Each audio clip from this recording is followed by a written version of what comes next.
Juzi nilikuwa namsikia Mheshimiwa Jafo, mtu mmoja kule Kilosa nafikiri alichana kitabu kitakatifu, na kushukuru umechukua hatua ya kumsimamisha kazi, lakini mimi namfukuza moja kwa moja, muandikie barua ya kuondoka moja kwa moja.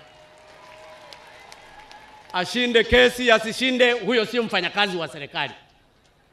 Hatuwezi tukakaa na wafanyakazi wapumbavu katika serikali hii. Umechukua jukumu lako la kumsimamisha kazi, mimi namfukuza. Muandikie barua ya kumfukuza, ila akitoka huko kwa adhabu atakayoipata atajua mwenyewe atakapoyatafuta maisha. Ndugu zangu, hili nilikuwa nachomekea tu.